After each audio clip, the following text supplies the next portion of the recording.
जय श्री कृष्ण, जय साई राम। आज का विषय है सर्वनाम।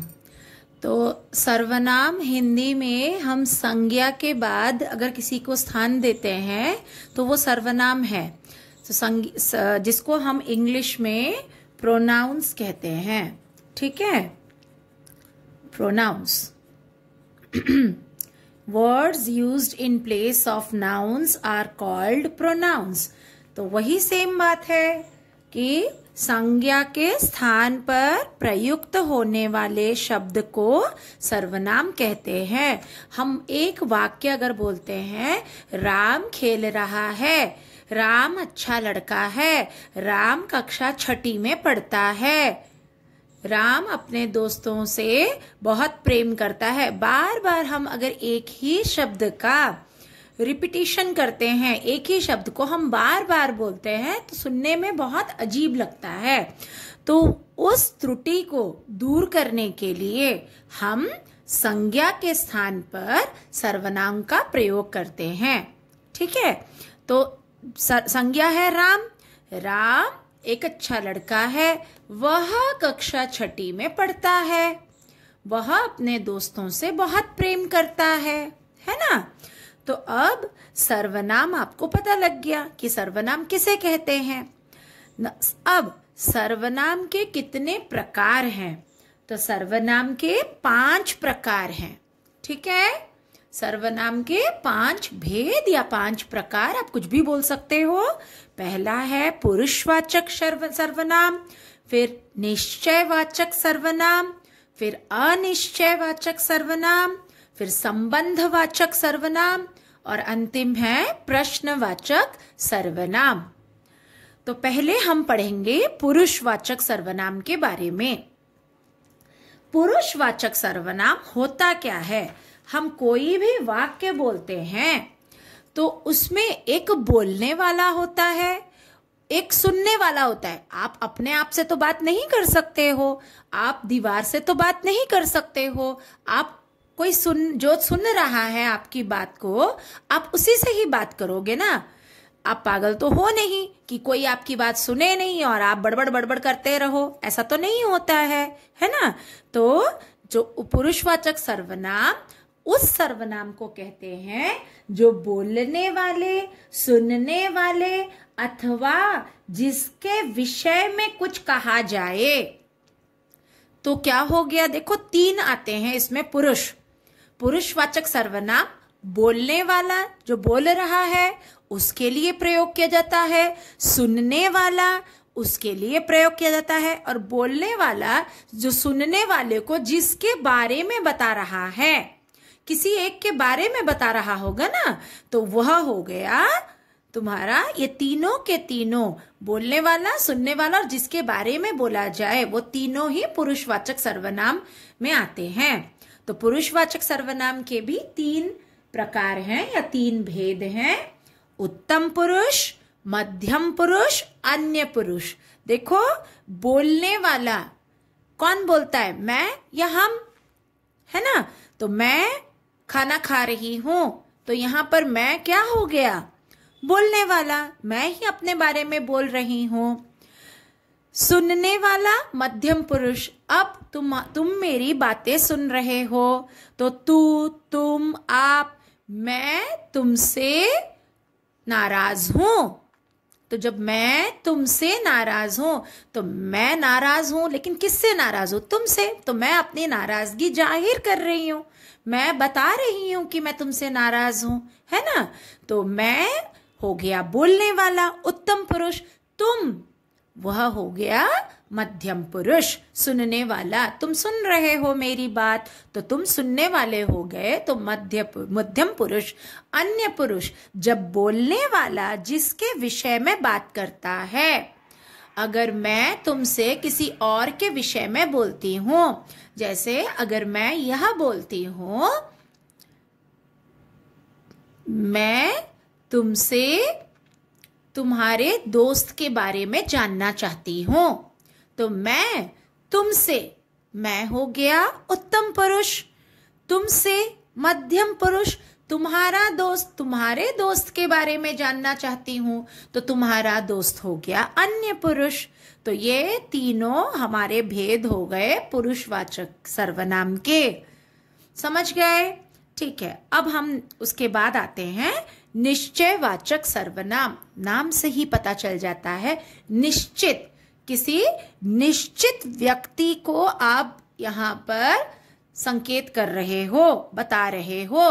तो देखो, जिस सर्वनाम से किसी निश्चित व्यक्ति का बोध हो, व्यक्ति भी हो सकता है, जानवर भी हो सकता है, लेकिन कोई निश्चित, जैसे यह और वह, यह मेरा पड़ोसी है, तो यहाँ पर मैं किसी एक को दिखाकर आपको बता रही हूं कि यह मेरा पड़ोसी है। यह मेरी पुस्तक है, तो मैं उस पुस्तक को दिखाकर बता रही हूं कि यह निश्चित। ठीक है? तो जैसे वह मेरा भाई है, तो वह मतलब किसी एक लड़के को दिखाकर मैं बता रही हूं कि वह मेरा भाई है। ठीक है? तो ये हो गया निश्चयवाचक, जिसमें आप किसी निश्चित व्यक्ति का बोध करते हो, पर्टिकुलर पॉइंट आउट कर रहे हो किसी एक को। उसके बाद आ जाता है अनिश्चयवाचक। नाम ही बता देता है निश्चयवाचक का उल्टा अनिश्चयवाचक। निश्चय में किसी निश्चित व्यक्ति का बोध हो, यहाँ किसी निश्चित व्यक्ति या वस्तु का ज्ञान नहीं होता है। देखो लिखा है जिससे किसी अनिश्चित वस्तु या व्यक्ति का ज्ञान हो। यहाँ जब मैं व्यक्ति बोलती हूँ तो यहाँ पर लड़का, लड़की, महिला, पुरुष, यहाँ तक कि हम किसी भी जानवर, क्योंकि कई बार हम जानवर को भी अपना दोस्त मान लेते हैं, है ना, तो उनके लिए भी आप सर्वनाम का प्रयोग कर सकते हो। तो वो वाक्य पर निर्भर करता है कि आप कौन से सर्वनाम का किसके लिए प्रयोग करोगे।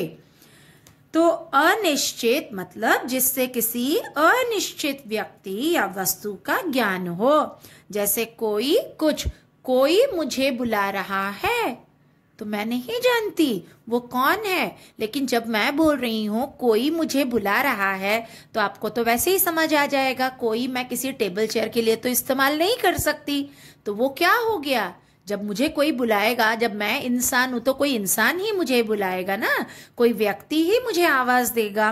तो वह हो गया कोई, यहाँ पर कोई व्यक्ति मुझे बुला रहा है। अगर मैं व्यक्ति ना भी इस्तेमाल करूं, कोई मुझे बुला रहा है, तो आप समझ जाओगे कि कोई व्यक्ति ही बुला रहा है ना। तो वो अनिश्चित है, आप नहीं जानते हो कि आपको बस एक आवाज सुनाई, अरे सुनो, तो बस लगा कि आपको कोई बुला रहा है, लेकिन कौन बुला रहा है आप निश्चित रूप से नहीं कह सकते हो। वैसे ही कुछ, यहाँ पर कुछ वस्तु के लिए इस्तेमाल किया जाता है। ठीक है? उसके बाद संबंधवाचक, जो सर्वनाम दो भिन्न भिन्न बातों का संबंध जोड़ते हैं। भिन्न भिन्न मतलब अलग अलग बातों का संबंध जोड़ते हैं। जो सो, ये जो सो संबंधवाचक सर्वनाम एक ही वाक्य में प्रयोग किए जाएंगे।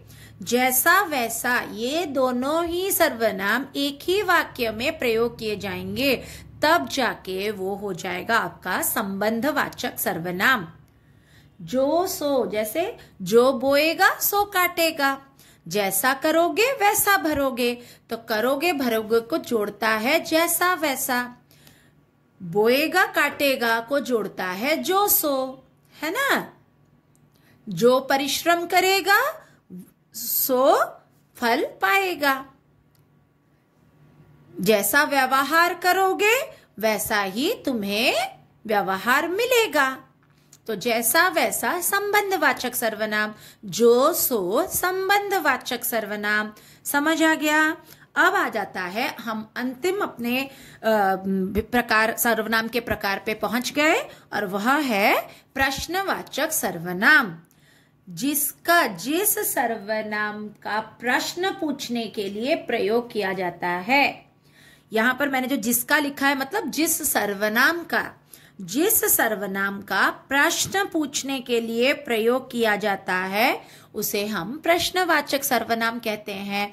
और प्रश्नवाचक सर्वनाम को ढूंढना बहुत आसान है। सबसे पहले उस वाक्य में क्वेश्चन मार्क प्रश्न सूचक चिन्ह जरूर होगा, है ना। तो वो तो बहुत आसान हो जाता है। और उस वाक्य में तुम्हें अगर किसी इंसान, वस्तु या किसी जानवर के लिए जो शब्द लगता है, प्रयोग किया गया है, वही तुम्हारा प्रश्नवाचक सर्वनाम हो जाएगा। जैसे दरवाजे पर कौन खड़ा है, जब मैं बोलती हूं कौन क्या, ये सब प्रश्नवाचक सर्वनाम है। जब मैंने कहा दरवाजे पर कौन खड़ा है, तो कोई तो है ना, कोई व्यक्ति हो सकता है, तो कौन खड़ा है। तुम्हें क्या चाहिए, क्या मतलब यहाँ पर तुम्हें ज्यादातर मैं वस्तु के लिए ही क्या का प्रयोग कर रही हूँ। तुम्हें क्या चाहिए तो तुम मुझे उत्तर दोगे, मुझे चावल चाहिए, मुझे दाल चाहिए, मुझे आइसक्रीम चाहिए, या मुझे किताब चाहिए। आप कुछ भी बोल सकते हो। तो यहाँ पर आइसक्रीम, किताब, चावल, दाल, उन वस्तुओं के लिए मैंने क्या का प्रयोग किया, है ना। उसके बाद मुझे किसने बुलाया, किसने, तो ये सब क्या हो गया, प्रश्नवाचक सर्वनाम। किसने, ये भी प्रश्नवाचक सर्वनाम में आ जाता है।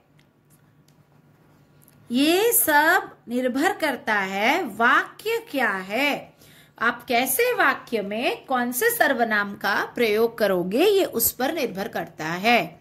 ठीक है, आशा करती हूँ आपको सर्वनाम अच्छी तरह से समझ आ गया होगा और इस वीडियो को देखने के बाद आप सर्वनाम का सही प्रयोग कर सकते हो। और अगर परीक्षा में सर्वनाम से संबंधित कोई भी प्रश्न आए तो आप आसानी से उसका उत्तर दे सकते हो। अगर आपको मेरा वीडियो पसंद आया है तो आप लाइक जरूर कर दीजिए और अपने दोस्तों को शेयर कीजिए। शेयर करने से एक पुण्य कमा रहे हैं आप, ये मत भूलिए। और मेरे चैनल को अब तक अगर सब्सक्राइब नहीं किया है, सिर्फ देख रहे हैं, तो प्लीज सब्सक्राइब कर दीजिए और बेल आइकॉन को भी दबा दीजिए ताकि जब भी मैं नया वीडियो डालूं आपको नोटिफिकेशन आ जाए और आप मेरा कोई भी वीडियो मिस नहीं करेंगे। राधे राधे।